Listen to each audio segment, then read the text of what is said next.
innocent girl, and that happens in real life. Things happen to people and it changes them. And I think that's one of the reasons why we capture a lot of people, is because they can relate to that, pardon my French, but shit happens. Yeah. It turns you into somebody that you don't want to be, but you can't control it. Everything is so real. I mean, everything is so real. Everyone is real. Kaya siguro, nagiging talagang maganda yung takbo. Kumbaga nasa storya talaga siya. And aside dun sa extended ng show, ang gagaling niyo umarte, nag-expect ba kayo ng award? Ayan. Kasi dito talagang pang maurian ng mga acting niyo, di ba? Star Awards, urian, pwedeng gano'n. Gawad urian, golden screen. Kasi di ba kinainisan kayo, nabigyan niyo ng justice, pang-award yung ano niyo. Pumapasok kayo sa isip niyo while doing your scenes or Next year, di ba? For next Nina? year. Lahat po ng artista, yun yung pinapangarap. Okay. I think kaya siguro ginagalingan namin lahat. Okay. It's gonna be another, it's gonna be a blessing for all of us kung may manalo man or may ano man. Ito na si Christian, ikaw na magsagot dyan. Kung ma-recognize, Ako kasagot. Ang in-expect ko na award, most punctual. Kasi lagi ako maaga. Hindi, ikaw ang pinakamaaga. hindi naman. Joke lang. Siguro yung para sa akin, ang pinaka-award na is yung na-extend kami. Ano pang hihingi na Oo award? naman. Diba? So lahat kami meron. Pero si Jane, dapat ma-nominate yan. Kasi ang galing-galing talaga umarte.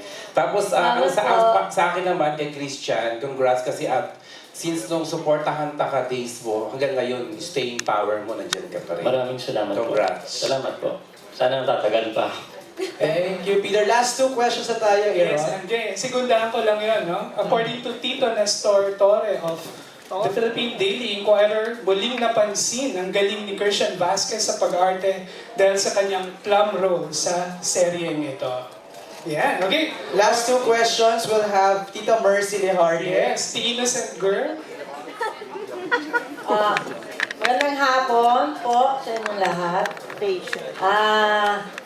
Dahil ang title, kung may nagtanong na sa inyo, nasaan ka nung kailangan kita, meron ba sa inyo sumagot ng, kailangan mo lang ba ako dahil mahal mo ako?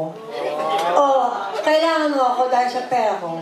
O, kailangan mo lang ako para mainitan ka sa magdamag? Kakalawa na ba si Mercy?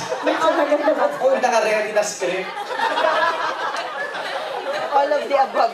Meron ba na nagsabi na sa inyo in your life na nasaan ka ng kailangan kita?